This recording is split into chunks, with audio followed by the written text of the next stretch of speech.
The Senate Committee on Government Affairs will come to order. Madam Secretary, please call the roll. Senator Daley. Here. Senator Ellison. Senator Krasner. Senator Neal. Here. Senator Orenshaw. Here. Senator Rogich. Chair Flores. Present. Please let the record reflect all members are present. We have a quorum. Good afternoon, everyone. Thank you for your patience today. Welcome to the Senate Committee on Government Affairs. As you see, we have a very voluminous agenda for today. And I also apologize for starting late. We were in Judiciary right before this, and they're still going. But four of us sit on that committee, so it was just difficult for us to be in both places at the same time. Just by way of giving everybody a little bit of an idea of how we're going to move forward, we'll start off with Assembly Bill 347, followed by 507, and then I know Assembly Member De Silva, and I know all the folk that are presenting with you also need to be at an event in a few minutes, so I will try to speed through yours, and then we'll move over to Attorney General if that works with you. Attorney General, I apologize. It's just we're trying to make it all work. And then lastly, we'll do NACO's bill. So with that, I do, because we have a very voluminous agenda and because I'm trying to get through everybody, respectfully, I want to ask that if you're here in support, opposition, or neutral of any bill, always feel comfortable stating your name on the record, the organization you may represent. If you're a part of an organization, in a very quick, I support this bill, or I'm in opposition, but don't feel obligated to have to put a voluminous, kind of very lengthy testimony on the record. You can always email that to us, and we can upload it to the record to make sure we get the full breadth of whatever it is that you're supporting or are in opposition of. Also, because of that, we're going to limit all testimony to 2 minutes. We always do that. That is not unique to today. And then members, again, I do ask that we are succinct today so that we allow to get every individual hopefully home soon. And with that, we'll go ahead and open up the hearing on Assembly Bill 347. Welcome, Assembly Member. Great seeing you as always.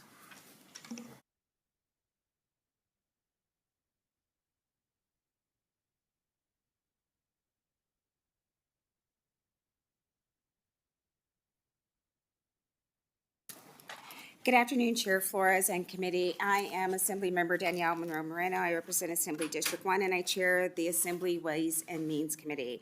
And with me today is my phone a friend and fiscal analyst, Mr. Leiser. We're here to present Assembly Bill 347, which revises provisions relating to the state financial administration. Under existing law, agencies may accept gifts, including grants from non-governmental sources that do not exceed $200,000 if the gifts or grants are used for the purposes which do not involve the hiring of new employees, and if the agency has approval from the governor or the governor's designee. AB 347 would increase the threshold allowing recipients of grants and gifts from non-governmental sources that do not exceed $500,000. Any new expenditures authority that would be supported from a gift or a grant from a non-governmental source exceeding $500,000 for an executive budget account would require approval by the Interim Finance Committee. And you may ask why I brought this bill forward. I knew that this legislative session, as we were coming into it, we wouldn't have a lot of money to do a lot of really wonderful things that we've done in the past, but would give us an opportunity to clean up some of the processes and streamline some things that we do as legislators, and especially with the Interim Finance Committee. And this is one of those bills, and we will stand for questions. And thank you for the presentation. Members, any questions on Assembly Bill 347? Seeing none, thank you very much for the presentation. At this time, I'd like to invite those wishing to testify in support of Assembly Bill 347, if you could please come forward either in Carson City or Las Vegas. Seeing none, do we have anybody wishing to join us in support of Assembly Bill 347 over the phone lines? If you would like to testify in support of AB 347, please press *9 now or raise hand in your Zoom window.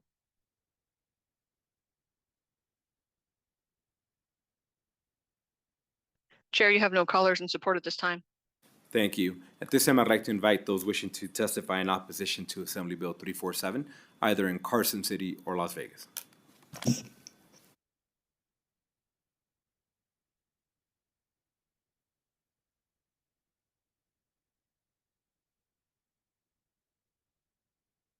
Seeing none, is there anybody wishing to join us in opposition over the phone to AB 347?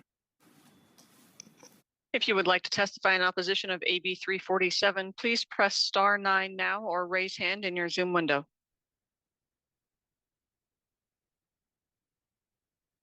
Chair, you have no callers in opposition at this time. Thank you. Lastly, is there anybody wishing to testify in the neutral position to Assembly Bill 347, Carson City or Las Vegas? Seeing none, do we have anybody wishing to join us over the phone in the neutral position for Assembly Bill 347?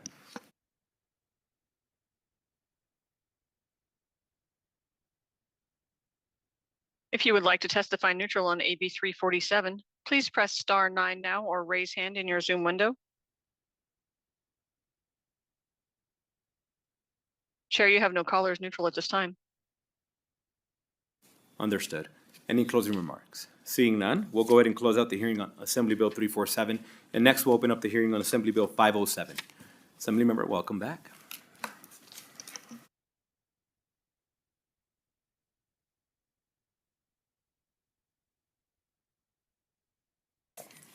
Good afternoon, Chair Flores and Committee. I am Assemblywoman Danielle Monroe Moreno, and joining me here at the table is Policy or Fiscal Analyst Brody Leiser, and we are here to present a second cleanup bill, Assembly Bill 507, which revises provisions relating to the State Financial Administration. AB 507 would establish a minimum threshold for a work program to require approval by the Interim Finance Committee. Under the provisions of the bill, for the revision of a work program to require approval by the IFC, the request must, 1, propose a revision in one or more of the categories of expense within the work program in a total of an amount of $75,000, regardless of any other revisions of the work program during the fiscal year. And 2, cumulatively based on other revisions of the work program during the fiscal year, increase or decrease by 20% or $350,000, whichever is less, the expenditure level approved by the legislature for any of the categories of expense within the work program. The bill attempts to clarify the legislative intent behind the two-part test required for work programs submitted to the IFC. There is some confusion over the current language because it does not explicitly state that there is a two-part test to determine if a work program requires IFC approval. This has led to numerous work programs submitted for IFC approval that are below the initial $75,000 threshold. This bill seeks to specify that a work program must first meet the $75,000 minimum threshold. If it does, it must also result in an increase or decrease of at least 20% or $350,000, whichever is lower, in the expenditure level approved by the legislature for any expense category in order for it to require IFC committee approval. In addition, this bill provides that a proposed revision of a work program must not be divided into separate requests to avoid the minimum threshold of the $75,000. And we will stand for questions.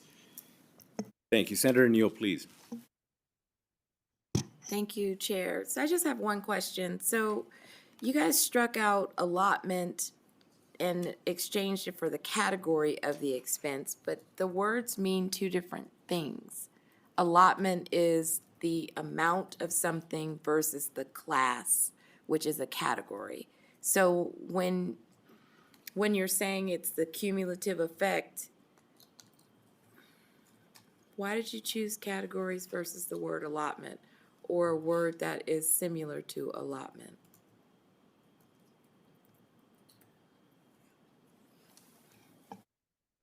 For the record, Brody Leiser, Chief Principal Deputy Fiscal Analyst with the Fiscal Analysis Division, Legislative Counsel Bureau. I would just note as nonpartisan staff for the Legislative Counsel Bureau, we don't advocate for or against any piece of legislation or policy that comes before the legislative body. But as Chairman Moreno indicated, I was here to help answer any questions. So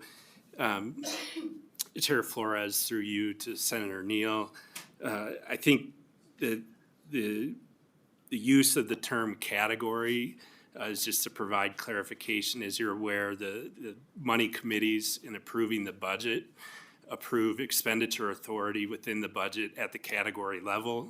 So for members of this committee that may not be familiar with the budget, each budget account is made up of various expenditure categories for personnel, travel, operating,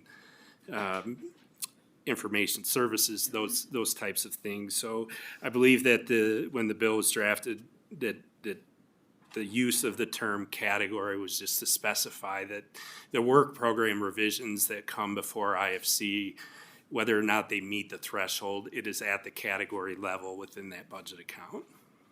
I hope that answers your question.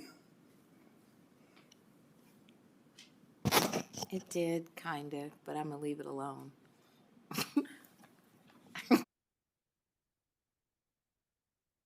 Members, any additional questions? Seeing none, thank you again for the presentation. I'd like to invite you to sit back. And at this time, would like to invite anybody wishing to testify in support of Assembly Bill 507, if you could please come forward in Carson City or Las Vegas. Seeing none, do we have anybody wishing to join us over the phone in support of Assembly Bill 507? If you would like to testify in support of Assembly Bill 507, please press *9 now or raise hand in your Zoom window.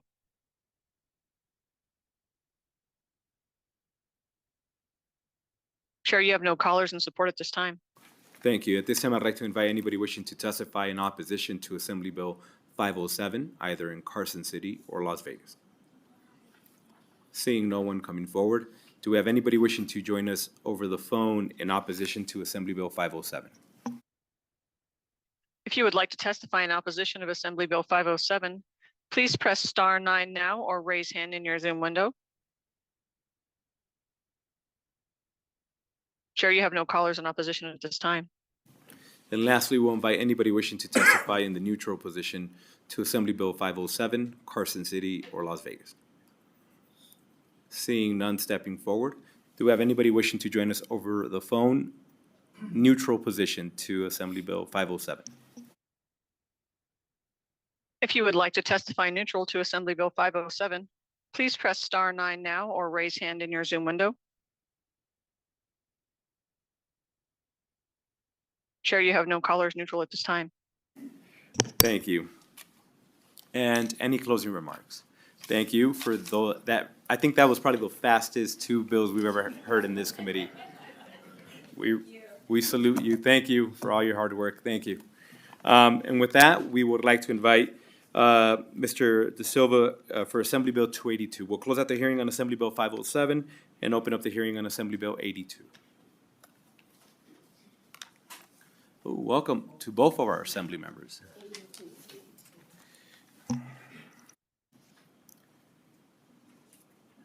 Whenever you're ready. Chair Flores and members of the committee, thank you for this opportunity to present AB 82.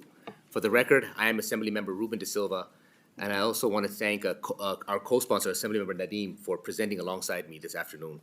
This bill will add several religious and cultural holidays to the official list of days held in observance in Nevada. These days are Diwali, Eid al-Fitr, Vaisakhi, and Vesak. These are the central religious holidays for some of the largest faith traditions in the world and to communities that are today some of the fastest growing in the state of Nevada. I'll be calling upon Assemblymember Hanadi Nadim, a co-sponsor of this bill, to give her opening remarks. I will then invite Ms. Jyoti Patil of the India Association of Northern Nevada to give a brief overview of the 4 religious holidays this bill seeks to bring to the calendar of observed days. And finally, Mr. Rokai Yousefzai of the Islamic Association of Las Vegas, who I believe is in Las Vegas, to highlight why this particular bill is important to these growing Nevada communities and how it will add to the overall cultural awareness and cultural consciousness of our state. After their remarks, I will quickly describe the mechanics of the bill.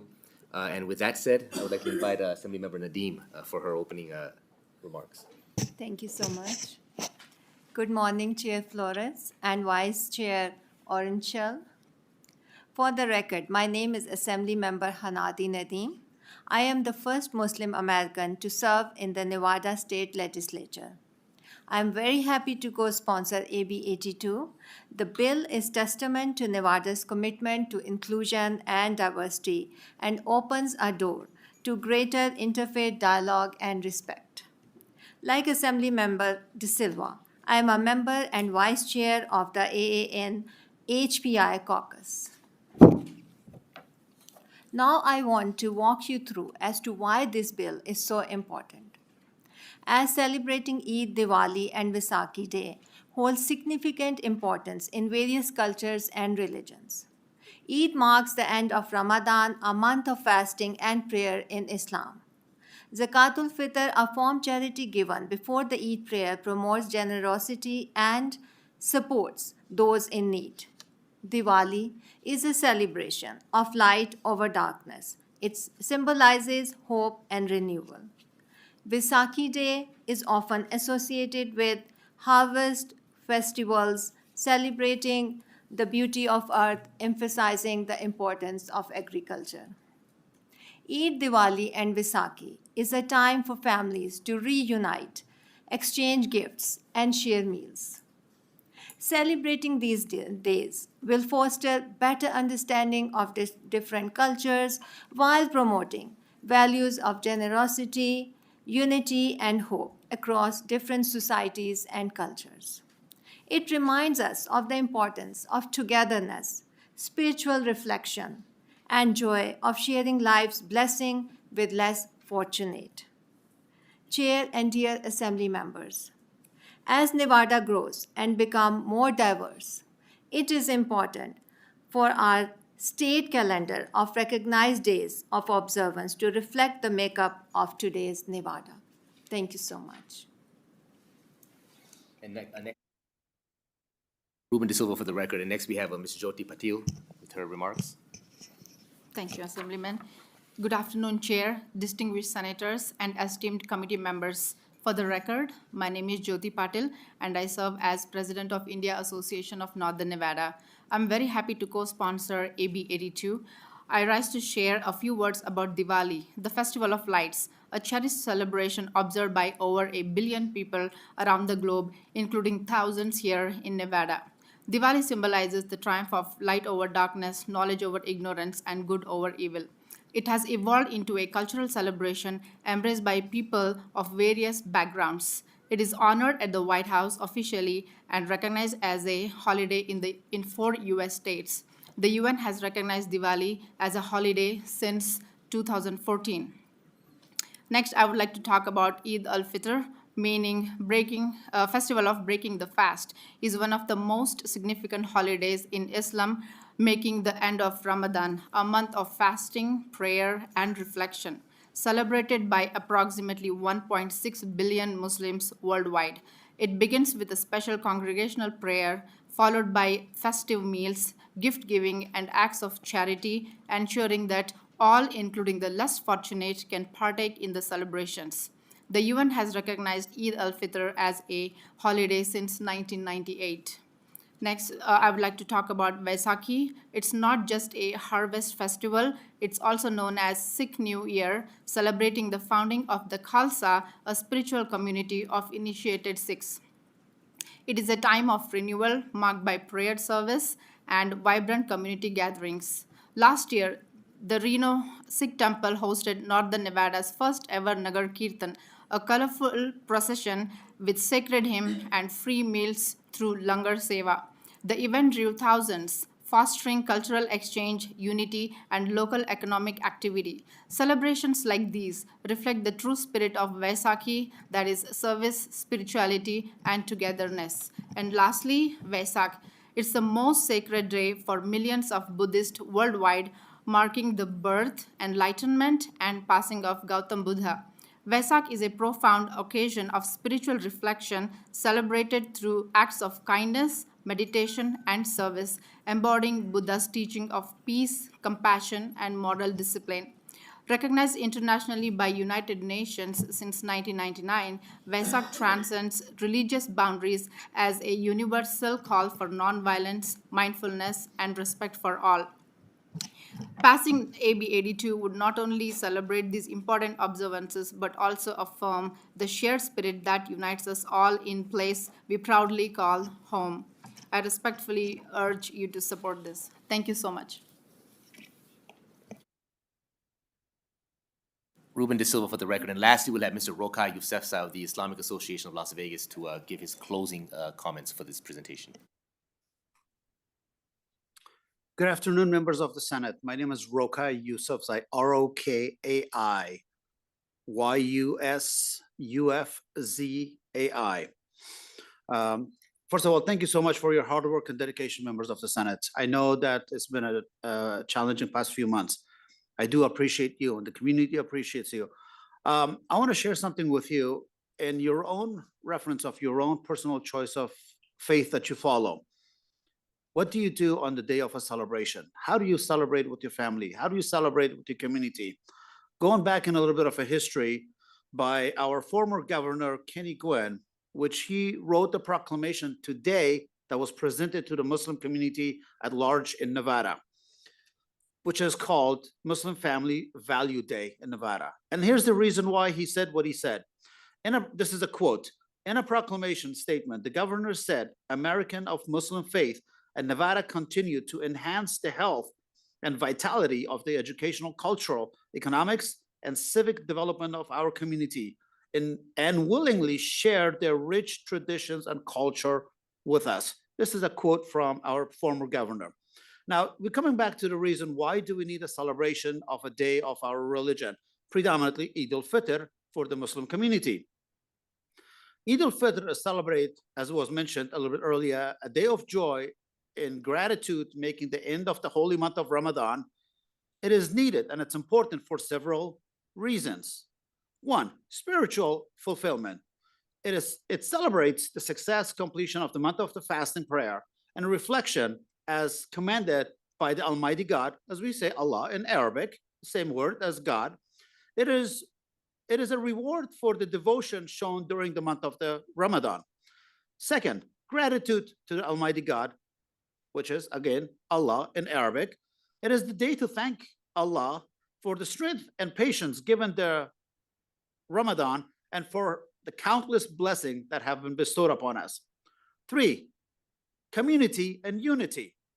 Eid brings the Muslim community together in prayer, celebration, and charity, strengthening the bond and reminding us of our shared faith with our community members of Interfaith Council.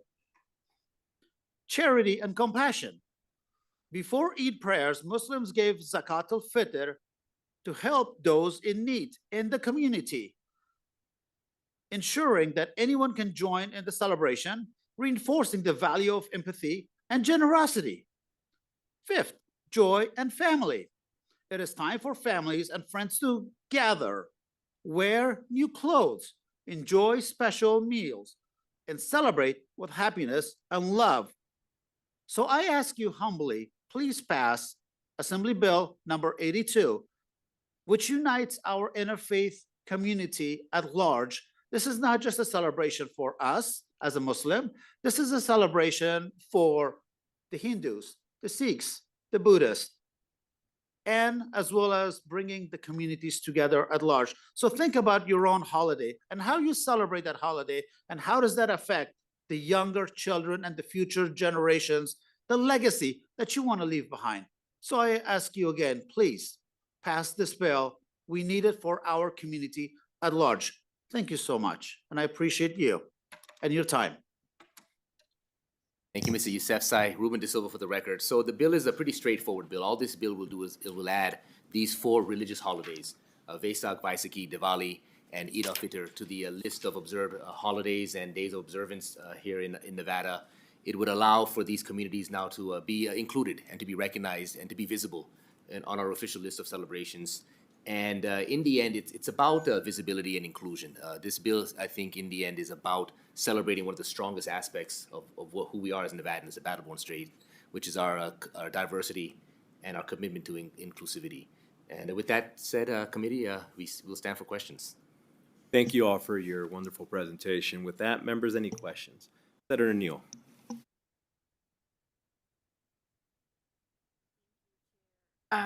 I actually don't have a question, I have more of a comment. I really like this bill. I have a very strong interest in, this particular bill. And so I'm just super grateful that you brought it, right? This has been our week where we've clearly been doing inclusionary policy this whole entire week. But I like it just because I've been trying to learn everything I possibly can about everything that's on the other side of the ocean, which is in India and like the northern part of India, the southern part of India, and other cultures. And so for me, I'm here for all of this. Ruben De Silva for the record. Thank you for that comment, Senator Neal. And I'll say, these holidays are really rooted in the Indian subcontinent. Sikhism comes from the subcontinent. Buddha was born in India. Vaisakhi is the Sikh festival of a celebration in the beginning of the Khalsa. Diwali is a Hindu festival of lights that is again stems from India. And then we also have Eid al-Fitr. A lot of people forget that the South Asian countries, Pakistan, India, Bangladesh, Afghanistan, that is the largest Muslim community in the entire world.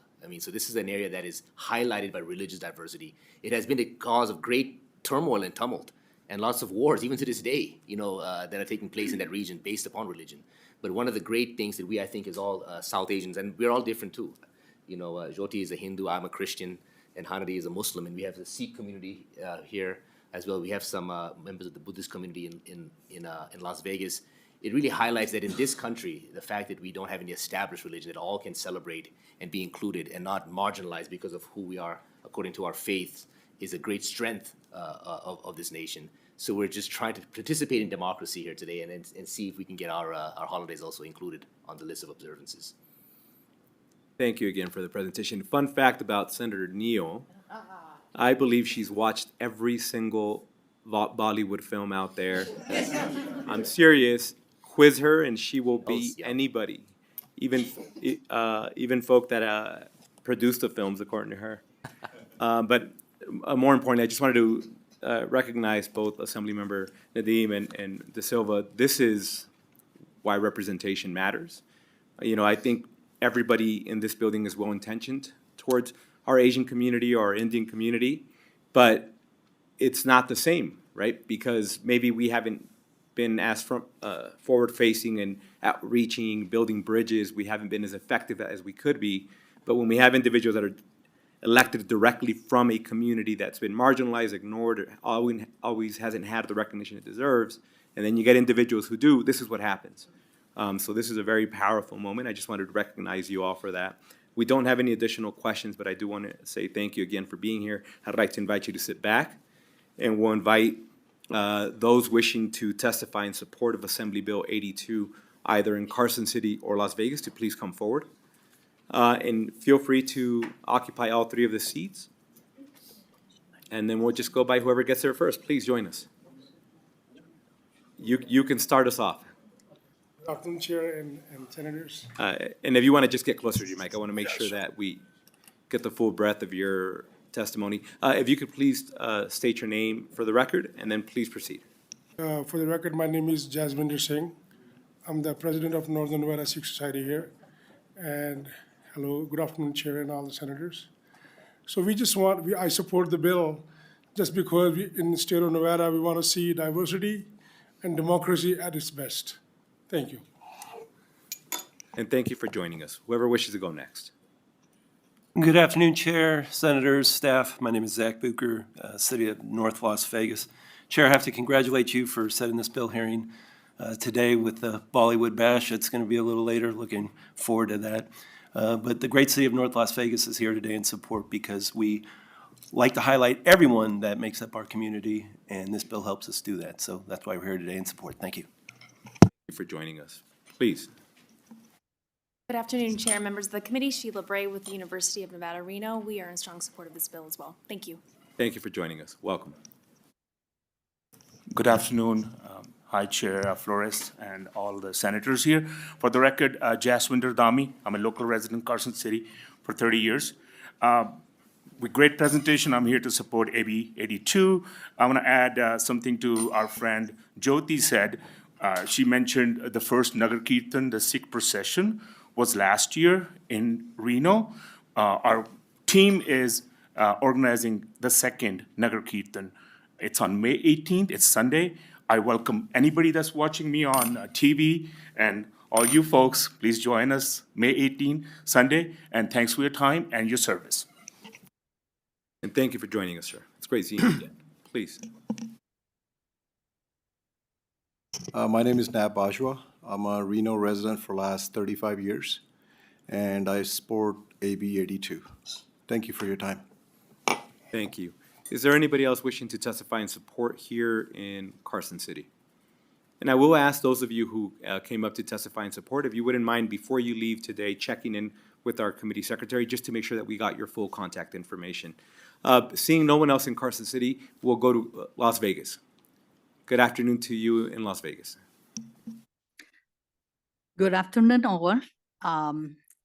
For the record, my name is Suilin Valenzuela, Tsuilin, Valenzuela, Valenzuela. I'm here to represent the Buddhist Tzu Chi Foundation, TZUCHI Foundation. I'm here to support Bill AB 82. Buddha's teaching is, may all hearts be purified. May all society be harmony. May the world be free of disaster with gratitude, respect, and love. That is so important and is what we need at this time for our country and all around the world. So I'm here to support Bill AB 82. Thank you. And thank you for joining us. Whoever wishes to go next in Las Vegas. Good evening, committee. My name for the record is Amana Keen, Aamanahkeen. I'm in support for AB 82.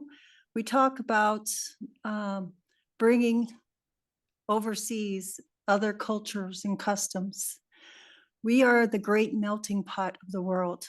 We have a beautiful variety of people. I am a Muslim American, and I have been Muslim for about 4 years, and it has been nothing but an amazing blessing for me. And so I am supportive of this, and thank you for your time. And thank you for joining us. Is there anybody else wishing to join us in support in Las Vegas?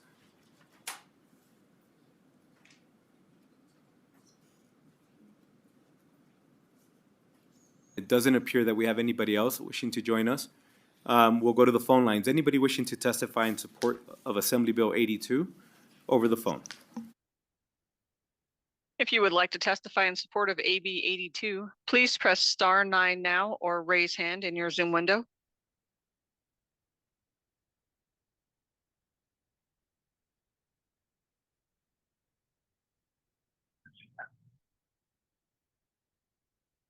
Good afternoon, Chair and members of the committee. My name is Medina Yusufzai, spelled Medinah, last name Yusufzai, Yusufzai. I am a proud Muslim, born and raised Nevadan, graduate of UNLV, and incoming South Asian community organizer for One APIA Nevada. I am in strong support of AB 82. Our holidays are so much more than just about religious traditions. They reflect the values that bring us all together: kindness, generosity, gratitude, and community. Each celebration is an opportunity to connect, to truly understand one another, and to see past the stereotypes that can divide us. These moments help open minds, offering a chance for people to learn and grow, rather than simply relying on what they see in the media. Our holidays are not exclusive. They are invitations. We open our homes, we share meals, and we welcome friends and strangers alike. As a young Muslim, this still allows me to believe that I belong, that I am seen, and that I have a future in helping build a Nevada that celebrates everyone's story.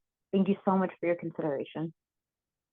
And thank you for joining us today. Next caller in support of Assembly Bill 82.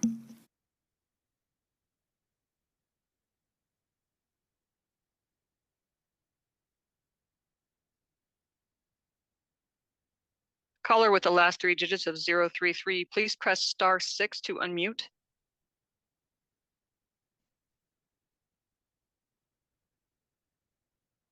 Again, caller with the last three digits of 033, please press *6 to unmute. Please continue. Good afternoon. My name is Michael Lamb. I live here in Northwest Reno, and I work at the Moran Nursery Garden Center. I am in support of Bill AB 82 to proclaim the days of observance. Years ago, when I was in school, I was invited by my classmates to attend a Diwali celebration, and I was nervous to go, but was surprised at how pleasant it was to celebrate this moment with others respectfully. Thus, while I do not directly identify as part of these cultures, I am so ever grateful to be able to learn about the rich histories of the different traditions and also be a participant in an activity that brings communities closer together. This is something that I strongly believe we can use more of. Thank you.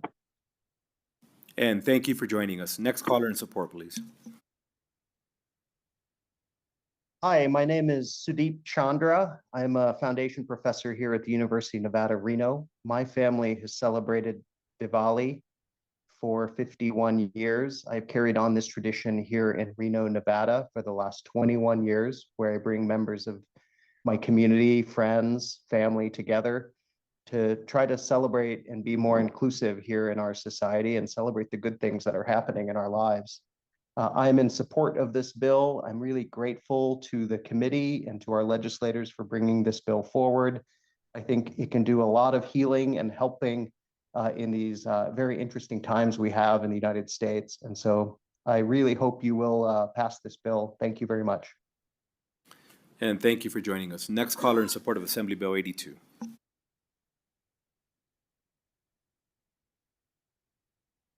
Yes, hello.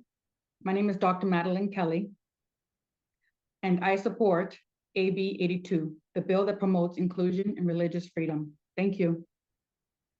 Thank you for joining us. Next caller in support.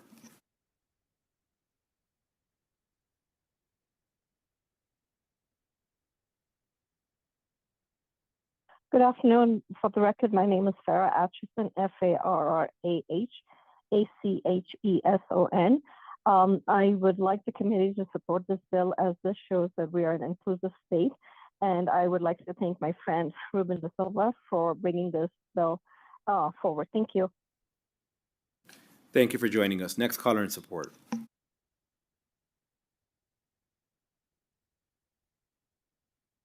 Good afternoon, committee members. My name is Dr. Fanwin. My family and I have been active members of the Tzu Chi Buddhist Foundation since 2016. We provide free medical, dental, and vision care to the low-income and underserved community of Las Vegas. A core value of compassion and humility is taught by the teaching of the Buddha and motivates us to help the less fortunate in our community. Having Vaisakhi Day recognized will spread the teaching of compassion and humility to Nevada and encourage a deeper understanding of each other's faith. As such, I encourage the committee to pass AB 82 and thank you, Assemblymember Ruben De Silva, for spreading compassion and peace with the introduction of AB 82. And thank you for joining us. Next caller in support.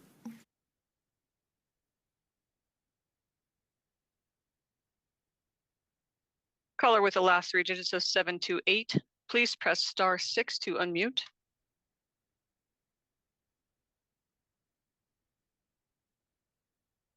Caller with the last three digits, thank you. Please continue. Hi, Dave. This is Rizwana Jabin speaking. I'm calling in favor of the AB 82 bill. It's a celebration, spiritual, religious, and cultural for holidays, and it's time it should be passed. I appreciate it. Thank you. And thank you for joining us. Next caller in support. Chair, you have no more callers in support at this time. Thank you. This time I'd like to invite anybody wishing to testify in opposition to Assembly Bill 82, either in Carson City or Las Vegas. I don't see anybody approaching. BPS, do we have anybody wishing to join us in opposition to Assembly Bill 82? Chair, you have no additional callers on the line at this time. Thank you. Lastly, we'll invite those wishing to testify in the neutral position to Assembly Bill 82, Carson City or Las Vegas. Seeing no one moving forward, BPS, anybody wishing to join us in the neutral position to Assembly Bill 82? If you would like to testify neutral on AB 82, please press star 9 now. Chair, you have no callers neutral at this time. Thank you. Assemblymember Nadeem or Assemblymember De Silva, any closing remarks you may have?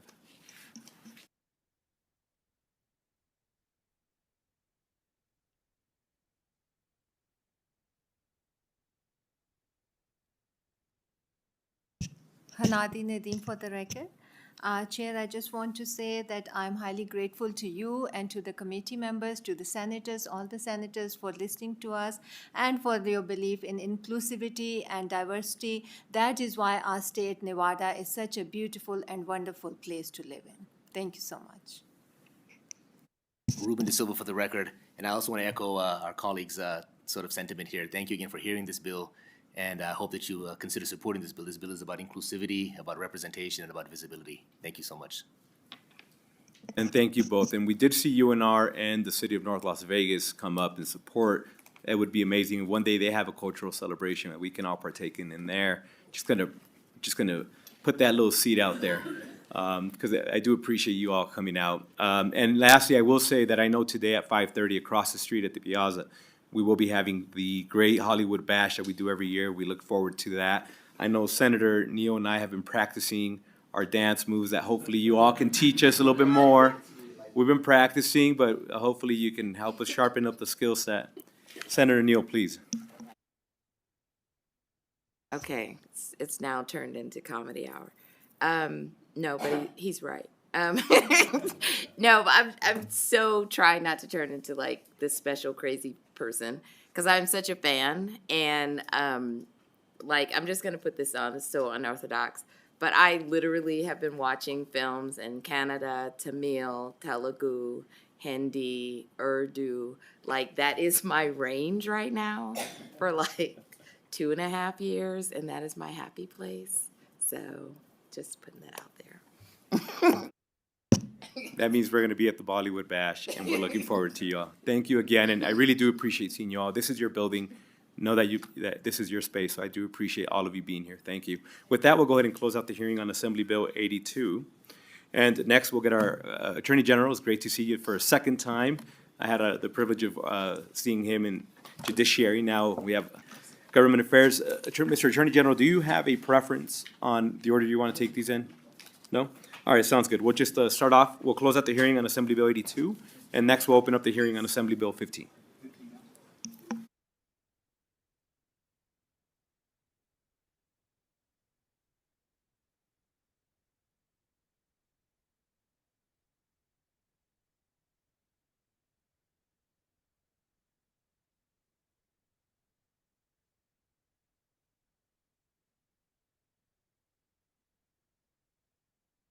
Thank you. Sorry. Good afternoon, Chair Flores and members of the committee. It is great to be here. My name is Aaron Ford, and I'm your Attorney General. To my right is my colleague, my Chief of Staff, Teresa Benitez Thompson. And in Southern Nevada, I have two of my colleagues, my Chief of the Medicaid Fraud Control Unit, Andrew Schulke, and one of my colleagues, Jessica Perlick, who will actually present the bill. I have a few opening remarks about Assembly Bill 15. Let me say this first, though. Point of personal privilege. Senator Flores, thank you so much for the graciousness you just shown on Assembly Bill, I think it was 82. And your comments about inclusivity and representation matters resonates with me and so many others. And so thank you so much for saying those things out loud. It's important for us all. With that, let me move to Assembly Bill 15. Good afternoon, Chair Flores, members of the committee. As I've indicated, I'm Aaron Ford, your Attorney General. Many of you have already heard this session that my administration uses 5 guiding principles in its administration of justice: constitutional rights, criminal justice and reform, consumer protection, client service, and community engagement. All of our work at the Attorney General's office, in the courtroom, here in the legislature, and out in the community always serves at least one of these principles.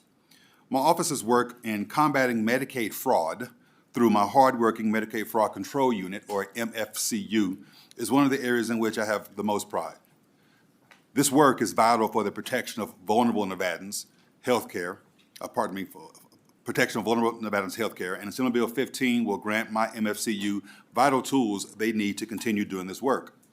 The bill has multiple components, all of which are aimed at protecting, preserving, and recouping vital Medicaid funds for the needs of Medicaid recipients. This bill provides additional powers to help my office's Medicaid Fraud Control Unit in its mission to combat Medicaid provider fraud and ensure providers are held accountable when they steal from the state and fail to provide necessary services to Nevada's Medicaid recipients. Medicaid recipients are often some of the most vulnerable residents in our state, and we must stand firm against anyone who would take predatory action that damages these vital services for all Nevadans. With that said, I'm going to turn it over to Andrew Schulke, our Chief Deputy Attorney General with MFCU, as well as Jessica Perlich, to discuss the provisions of AB 15. But before I do, I want to highlight some of the successful work, and you may see this come up again, that they have done. From July 21st to the last biennium, July 21st, 2022 through June 30th, 2024, my MFCU has obtained judgments in criminal and civil cases which returned a total of nearly $13.5 million to Nevada Medicaid. The money is returned to the Medicaid system for use in providing needed services to Medicaid recipients. And my MFCU has also obtained 38 total convictions, and it has negotiated 17 civil settlements during this time period. That's a very busy unit, which has a handful of folks, and I'm very proud of the work that they do, and want to turn it over now to Andrew Schulke to take it from here, and Jessica Perlich. Thank you very much for the kind words, General, and good afternoon, committee. My name is Andrew Schulke, ANDREW-SCHULKE. I am the Chief Deputy Attorney General, and I am assigned to the Medicaid Fraud Control Unit.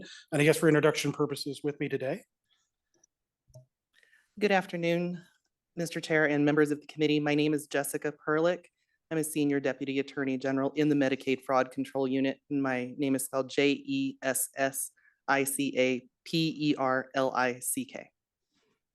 And again, Andrew Schulke for the record. So I believe it's my understanding, I think you even got a short preview already, that we have a very small PowerPoint that kind of gives a little bit of background to who we are and what we do that we thought might have been beneficial to the committee before we get into really the meat and potatoes that is AB 15 and the three different components to it.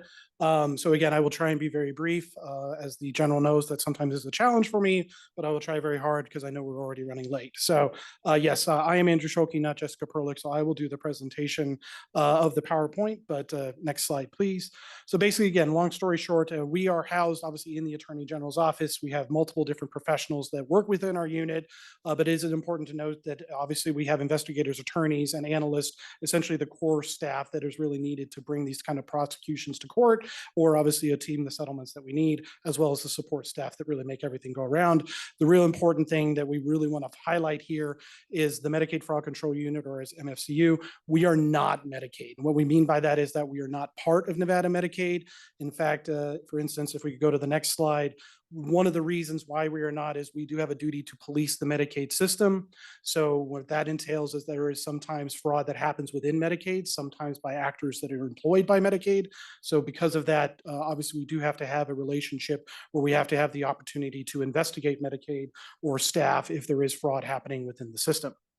The other two main areas, just for this slide's purposes, of the focus of the unit, and these are really driven by the federal grant that oversees the majority of the rules essentially we operate under, is that we are really put on this planet for three reasons. We investigate and prosecute provider fraud that is not Medicaid recipient fraud. There is sometimes some confusion there. When we talk about Medicaid providers, we're talking about doctors, dentists, hospitals, essentially anybody submitting a claim to Medicaid for a good or service allegedly provided to a Medicaid recipient.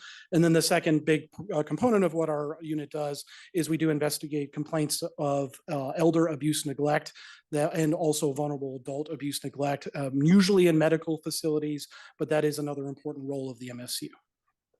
Next slide, please. It is important to note for the committee that we are a referral-based unit. So what we mean by that is we are not actively mining or data mining the Medicaid system to try and find essentially cases that way. We are not allowed to do that under our grant. So essentially we have to get complaints from a variety of sources. Obviously, we list a number on this slide. We do get a fair majority actually of our referrals from Nevada Medicaid because obviously they are the ones that are actively doing that data mining. But obviously we do work with Medicaid in that sense in obviously accepting those referrals and then really prosecuting or obviously opening those for potential civil settlement or recovery as well. Next slide, please.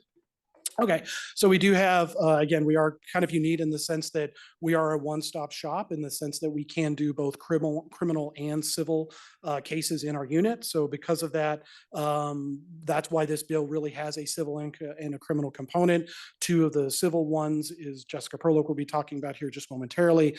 And then I'm going to talk about the criminal component, which is the last section 3 of AB 15.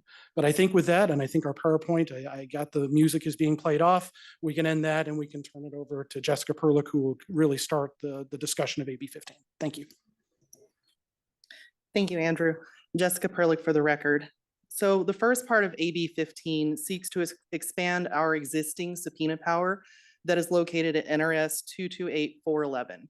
Now, it may sound like we are trying to get more authority to do more expansive investigation, but what this bill is really about is expanding the authority that we have under the federal system already when we are working with our federal counterparts on national key TAMs, national cases involving whistleblowers, and we're working in hand with our U.S. Attorney's Office and the Department of Justice. We are utilizing their authority under their civil investigative demands, and that allows them to do requests for production, interrogatories, and potentially sworn testimony through depositions prior to filing a case at all. And so that authority already exists in the federal system. We are just seeking to expand our existing authority, which allows us to seek documents, to include our ability to do interrogatories and sworn testimony. I did a little bit of research prior to coming to the hearing today. I can tell you that multiple states around the country already have this in place. We modeled our proposal against Massachusetts. They have had that in place since 2012. It was added in 2000, but they amended in 2012. States like Michigan have had this in place since 1977. Oregon has had it in place since 2009, Indiana 2005. Ohio added theirs in 1996. This is something that multiple states across the country already have. And we are just seeking to follow in the footsteps of those states and have a more robust ability to do more civil investigations and ensure that we can get better civil litigation results without having to file a civil complaint initially. One reason that is important as well is I had the opportunity to go to a conference during which time defense attorneys talked about their willingness to engage with the government at an early stage prior to litigation, how much easier that is to discuss with their clients prior to the filing of a case. It's just time and energy that we would like to streamline as best we can. Turning to part 2 of AB 15, our Nevada False Claims Act already conforms to the Federal False Claims Act, and we have to do that in order to meet and obtain a monetary bump in recovery, because there is an existing split that we do when we recover funds for Medicaid and for the prosecution of these cases. We do revert some of those funds back to the federal government because they provide funding for our units. And that level would change if we do not, would go down if we do not conform to the federal statute, the Federal False Claims Act. Right now, there is one word in the existing Nevada False Claims Act that differs from the Federal False Claims Act. Rather than bring, ours says maintain.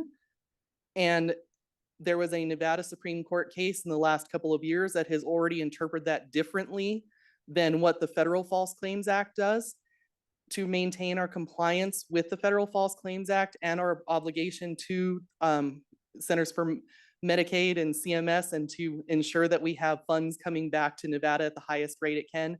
We just need to amend the one word in the statute. And those are the two main components that are civil components. And so I will turn it back to Andrew for the criminal component.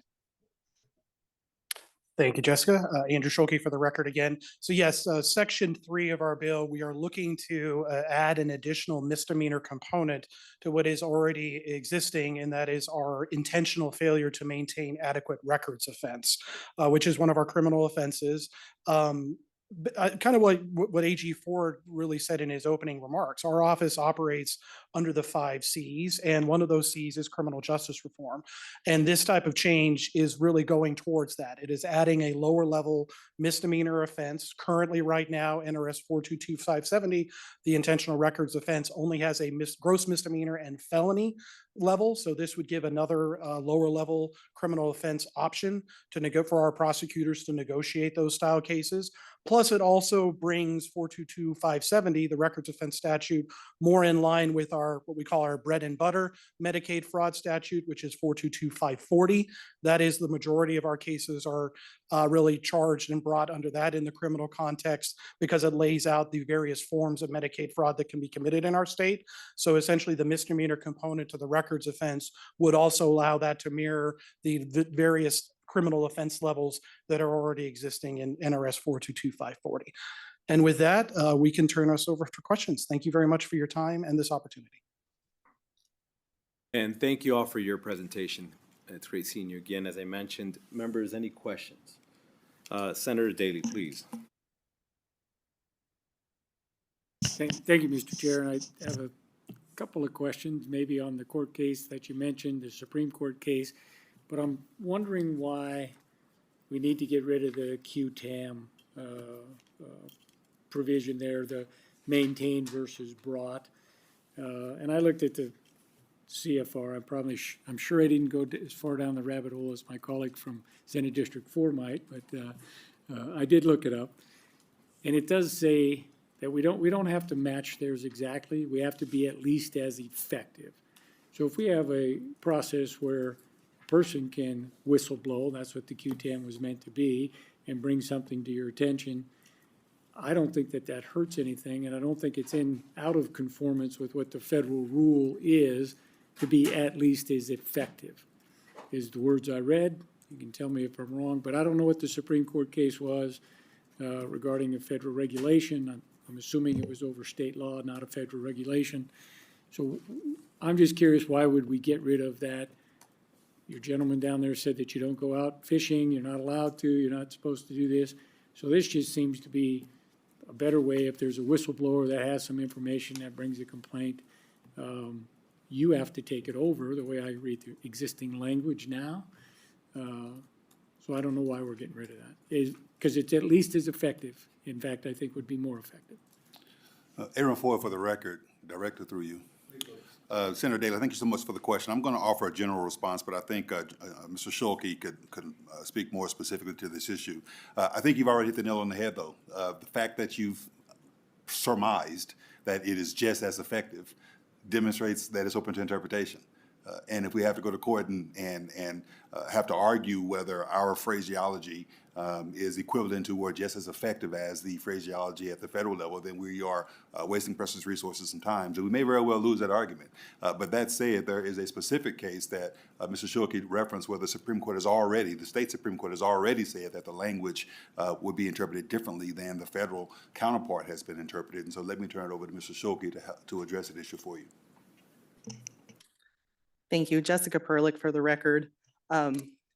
Mr. Chair, through you to the senator, thank you for asking the question. I actually would like to clarify, and perhaps it's something that I said, but we are not actually seeking to do away with the QTAM provision at all.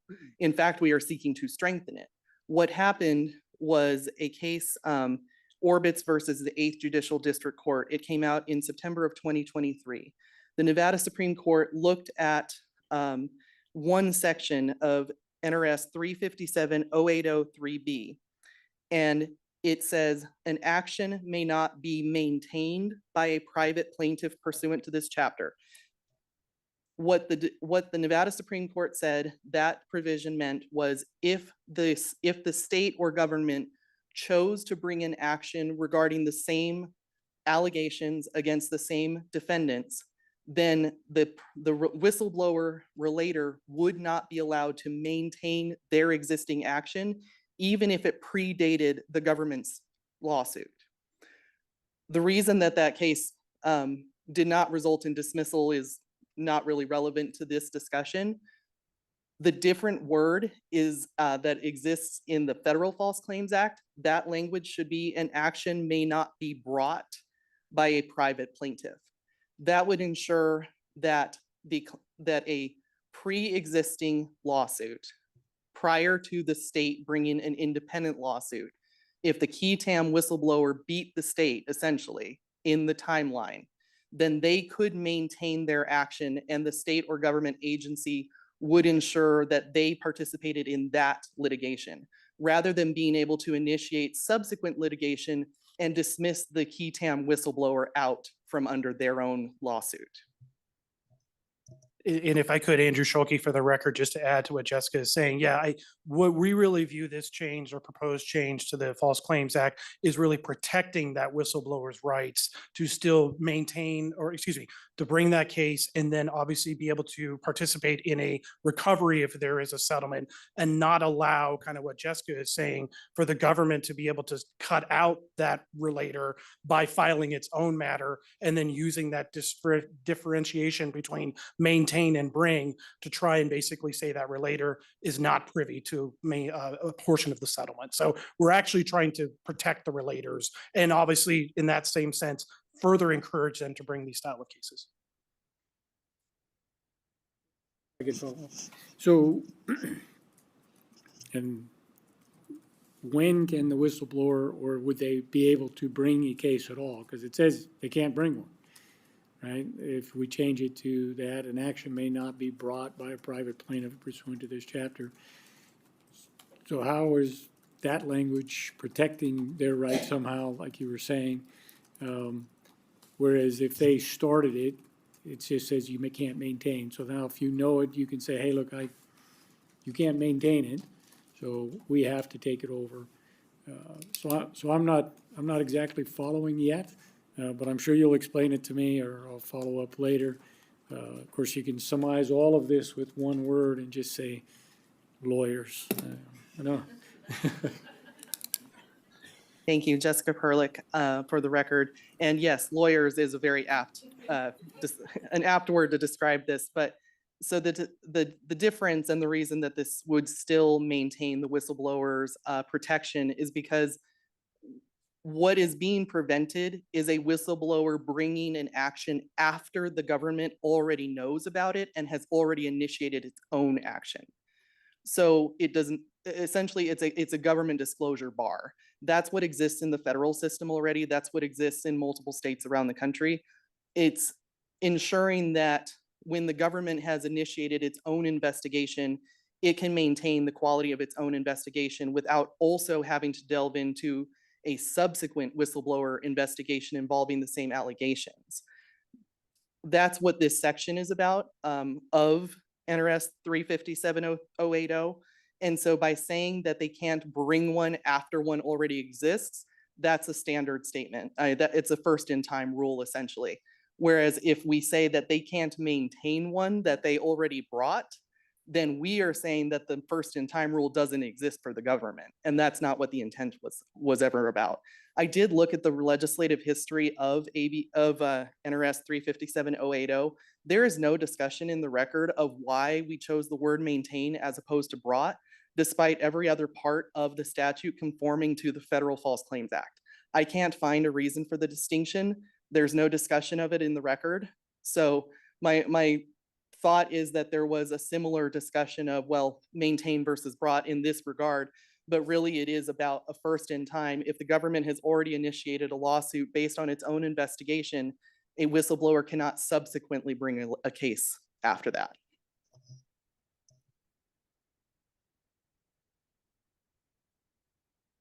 Senator Neal, please. I just wanted to thank you, Chair. I just wanted to follow up on that. So where does that leave the whistleblower after that? I'm trailing onto your last comment.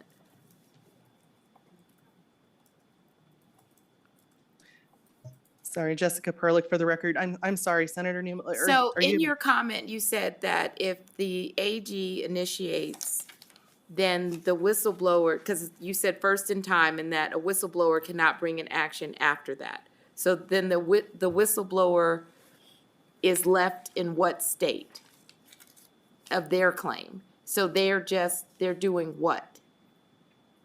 Aaron Ford for the record. Jessica, let me see if I can chime in here. It's not a whistleblower if we already know about it. And that's the point of this. If we bring a case, then no whistleblower can come behind us and bring the same case.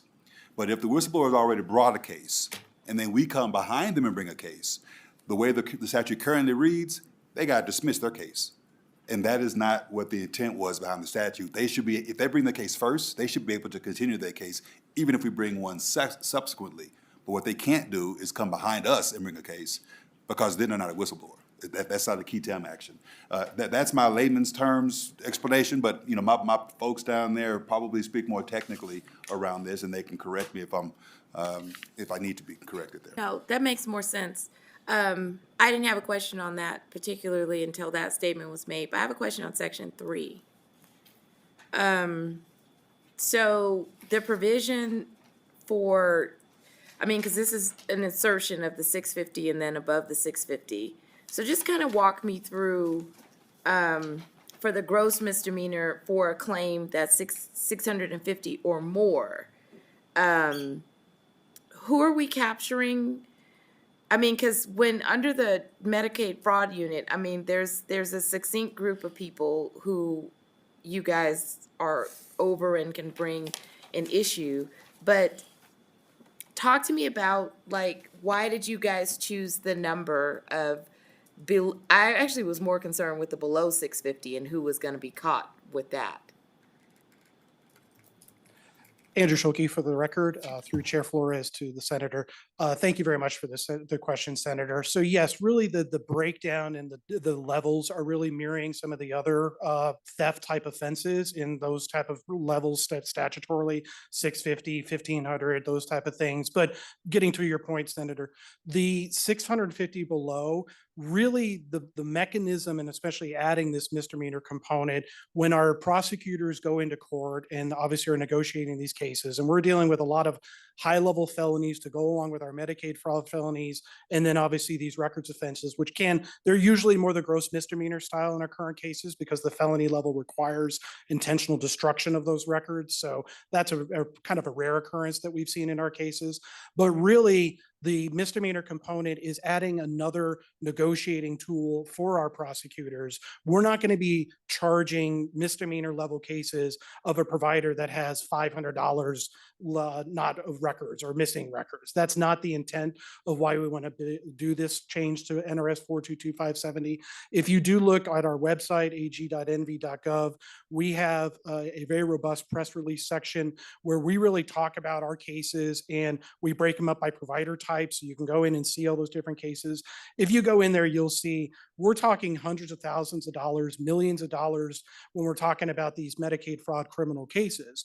And even though it could be a situation that we could negotiate if this type of provision were to go forward, a situation where a defendant could be convicted of the Medicaid fraud misdemeanor offense, but they could still agree to pay $25,000 in restitution based on the agreement that would be in the plea.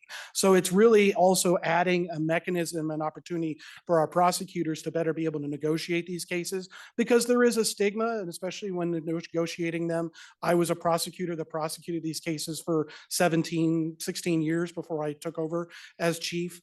And understanding that there is a stigma when you're trying to get somebody to take a plea that involves a felony, and especially if there's immigration type consequences or things like that. Whereas obviously some of our cases, we do identify situations where their service is not being provided, which is obviously the most egregious level of Medicaid fraud. But we also have cases where a provider doesn't have records for 5-6 months worth of service, yet they billed Medicaid and been paid thousands and thousands of dollars for those services. But how are you substantiating what you were billing if you had no records? And that to us is a problematic fraud situation. So it's really, I'm sorry, Senator, to get back to your question, it's really, we're not intending to bring misdemeanor Medicaid fraud records offenses for $500 or less. To be frank, we're too busy. We don't have the resources to be able to bring that style of case. We're taking on corporations, we're taking on businesses, we're taking on systemic Medicaid fraud that's happening in our state. And we just don't want to focus and use our incredible resources for something at that lower level to try and bring a case like that. Chair, follow-up? Please. So I guess I'm gonna ask like a really dumb question. So if you don't have the time or energy to deal with cases that are below 650, then why put this in statute if that's not what you're trying to go after? Why not go after the threshold that you really want to go after? Andrew Scholke, for the record, through the chair to the senator. Unfortunately, I'll just reiterate what I said, Senator. It's really adding this so our prosecutors can have another option when it comes to plea negotiations to try and resolve matters, if that's where it lies, to add a misdemeanor records offense so we can get that case closed out, move on to our next case. Okay. All right. Thanks. Members, any additional questions? Senator Ellison, please. I apologize. I had to step out, but hope I didn't make you repeat something. Question I've got is this mostly like doctors or, therapists or something like that? Is that most of the ones that are frauding the Medicaid? Andrew Scholke, for the record, through the chair to the senator. Great question, Senator. Again, if there's a very good breakdown on our website of the different provider types or kind of areas of fraud we look into.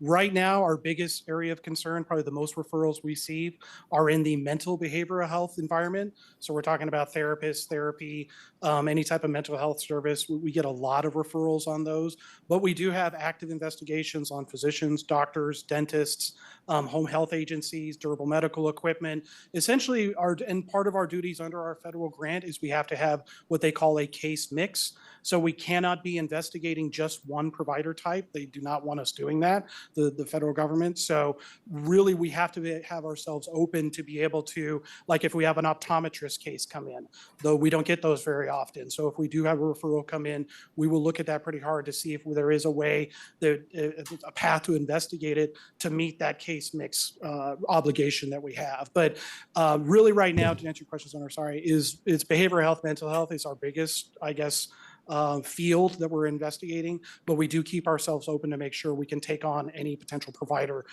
type referral that could come into our unit. Aaron Ford, for the record, let me read you an example from our annual report. I'm going to not mention names, but in March of 2024, we had a defendant in Las Vegas who was sentenced on a neglect charge for allowing a vulnerable person to suffer unjustifiable pain or suffering.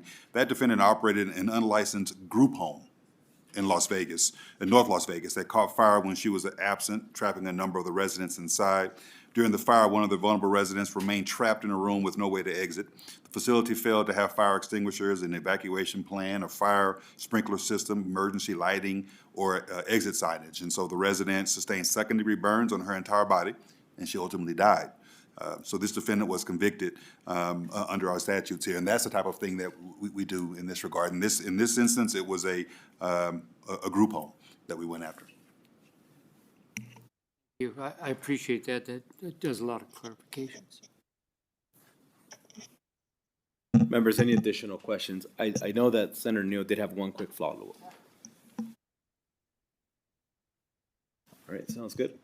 Members, thank you again both for the presentation, and thank you for joining us in Las Vegas.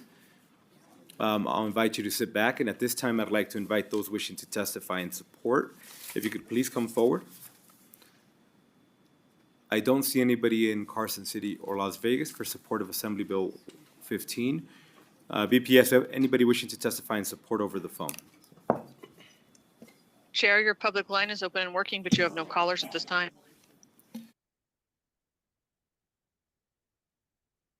At this time, I'd like to invite those wishing to testify in opposition to Assembly Bill 15. If you could please come forward, Carson City or Las Vegas.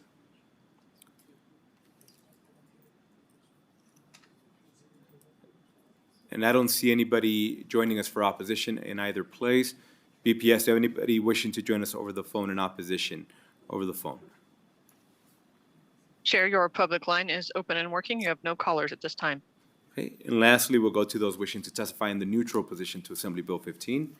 We don't have anybody in Las Vegas, but we do have somebody here in Carson City. Welcome. Good afternoon, Chair Flores and members of the Senate Government Affairs Committee. My name is Paloma Guerrero, P-A-L-O-M-A-G-U-E-R-R-E-R-O, on behalf of the Clark County Public Defender's Office.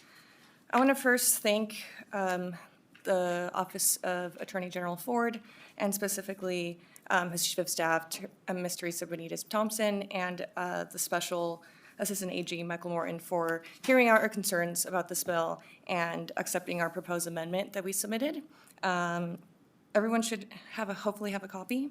But in civil cases, such as what we're talking about in Section 1 and 2, it's fine to compel people to provide documents, answer written interrogatories, and testify under oath. However, in criminal cases, people have a Fifth Amendment right to protect themselves against any self-incrimination, meaning a person cannot be forced to testify against themselves and provide the government information that might get them convicted. So our amendment just puts that protection along with these new subpoena powers and simply says that any information received through these subpoenas cannot be used to prosecute someone in a criminal case. Members, any questions? Seeing none, thank you. Anybody else wishing to join us in the neutral position to Assembly Bill 15? Seeing none, BPS, do we have anybody wishing to join us over the phone in the neutral position?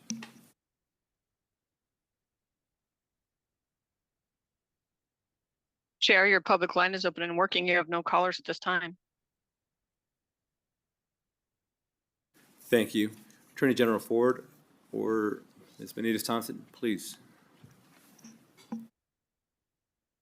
I apologize because Teresa Benitez Thompson, Chief of Staff to Attorney General Ford. Apologies, we meant to close out in our presentation by saying that the amendment, we consider it friendly. So we just wanted to make sure that was on the record.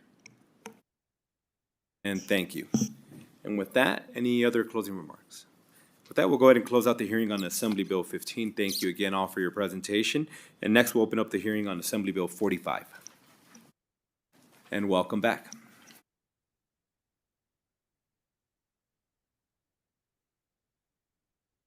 Thank you, Chairman Flores and members of the committee. My name is Aaron Ford, and I am your Attorney General.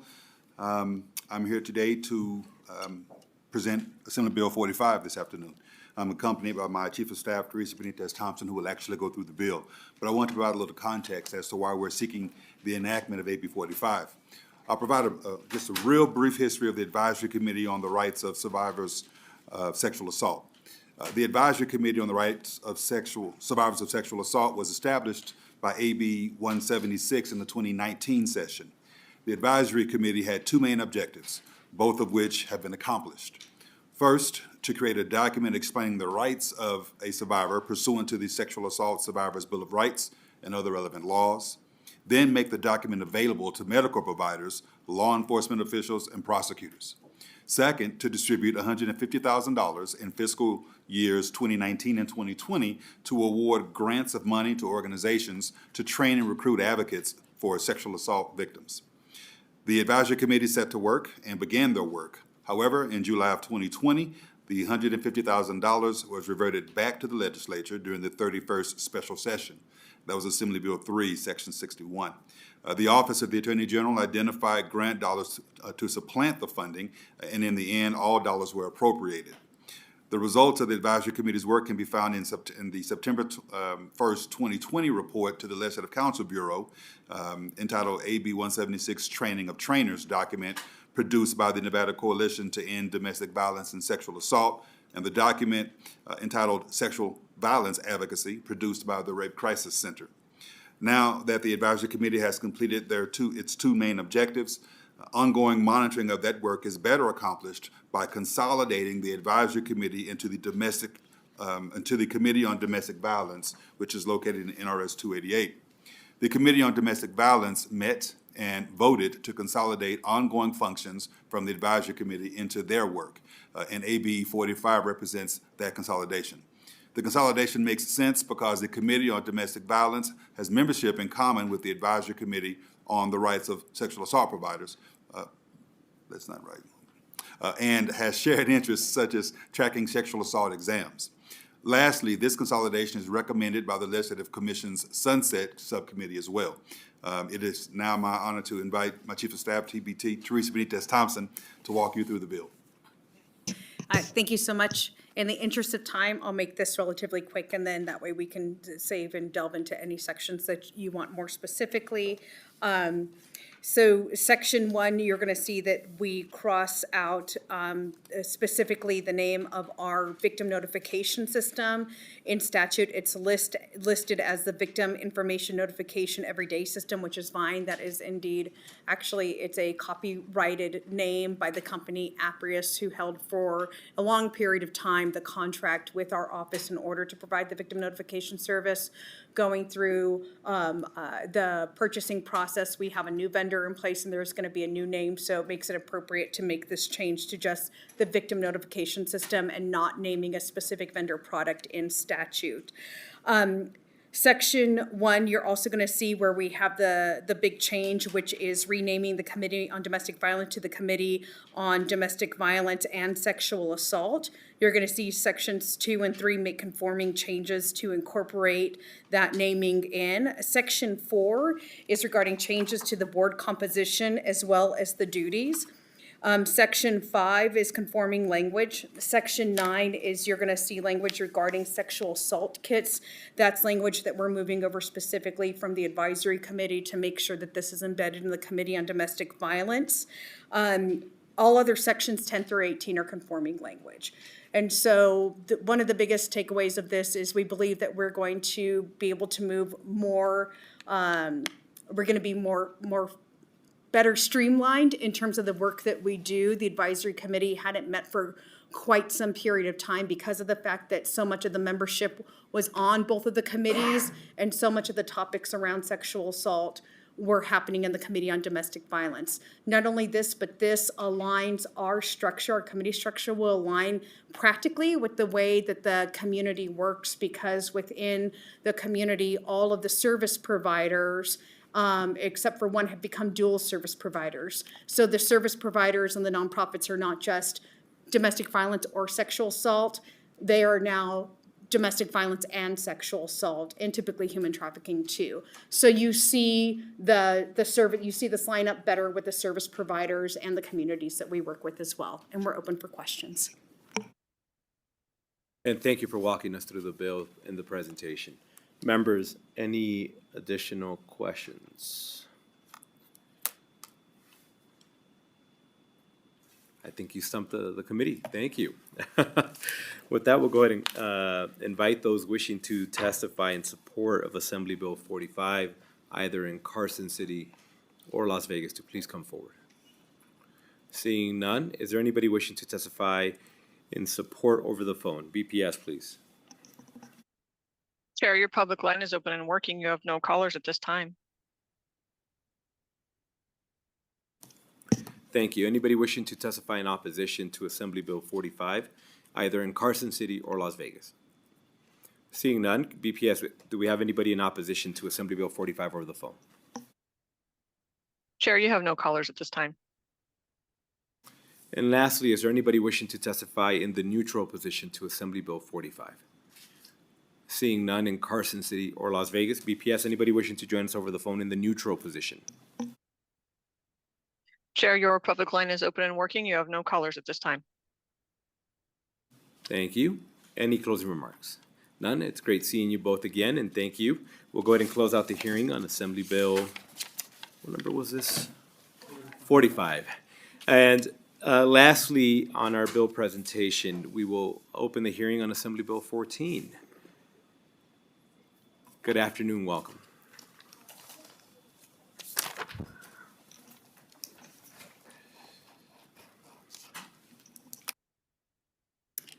Thank you, Chair Flores, Vice Chair Orenshaw, members of the Senate Committee on Government Affairs. For the record, my name is Jennifer Berthiaume, that's Berthiaume. I serve as the Government Affairs Manager at the Nevada Association of Counties, or NACO. Thank you for the opportunity to present Assembly Bill 14 on behalf of NACO, whose members represent all 17 counties. AB 14 would require county elected officials to be registered to vote in the state of Nevada.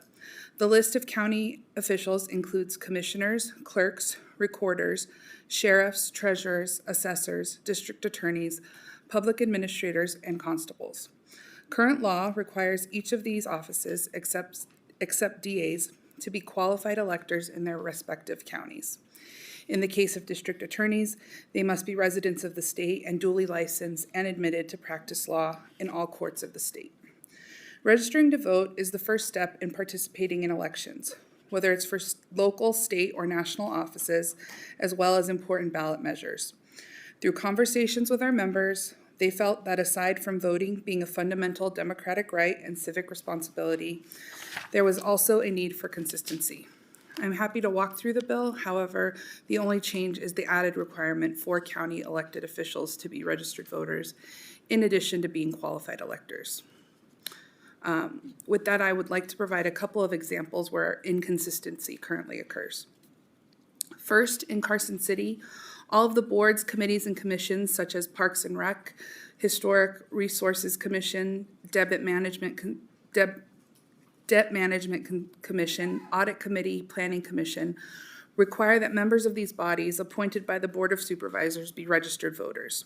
In Douglas County, upon doing some research and reaching out to the Legislative Council Bureau, they discovered that to file for a trustee of a general improvement district, an individual is required to be both a qualified elector and a registered voter within the GID.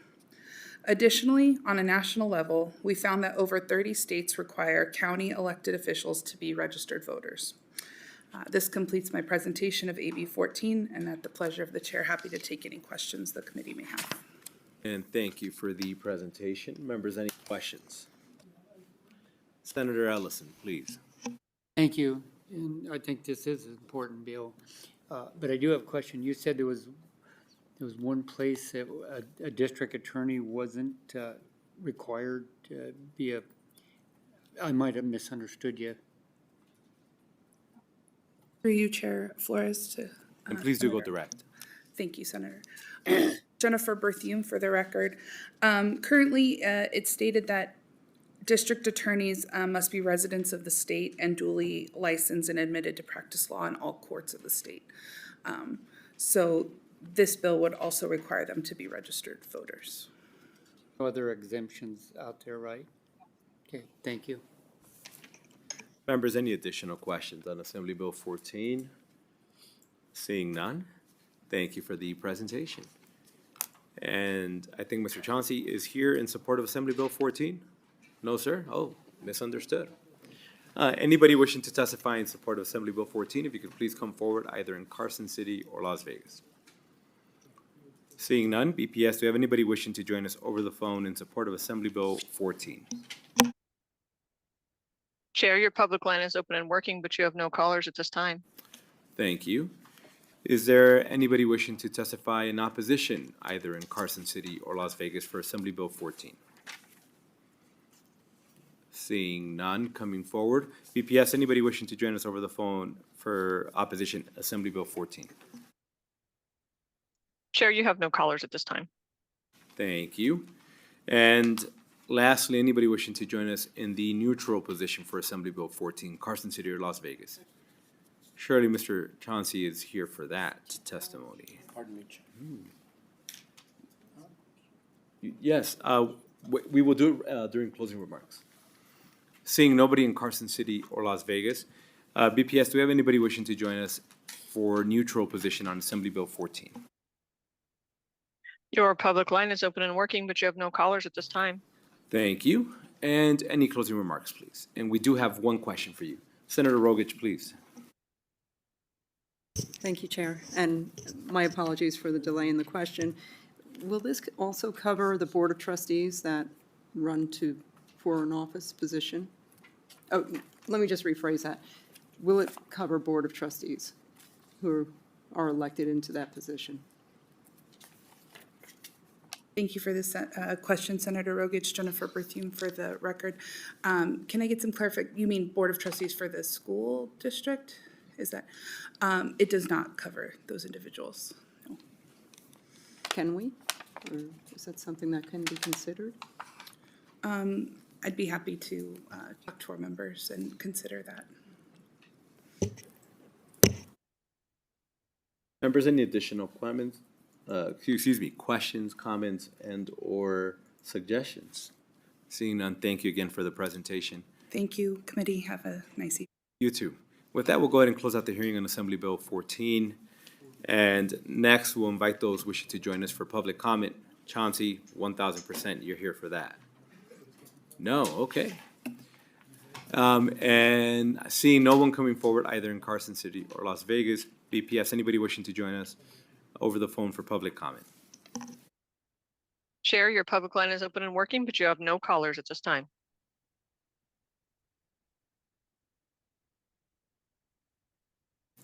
And with that, thank you. Members, just wanted to let you know, and as you've already seen, we will have several bill hearings on Friday. We anticipate trying to go through them relatively quickly, as I don't know that a lot of them were overly controversial, but we do have several, so I want to give everybody an opportunity to review those. And unfortunately, I'm not sure that it's realistic to be able to start earlier, but just be aware that if we get a small opportunity, we'll notify you as soon as possible, but unlikely, we'll probably be starting at 3:30 start time. And with that, members, I appreciate everybody's dialogue. This meeting's adjourned.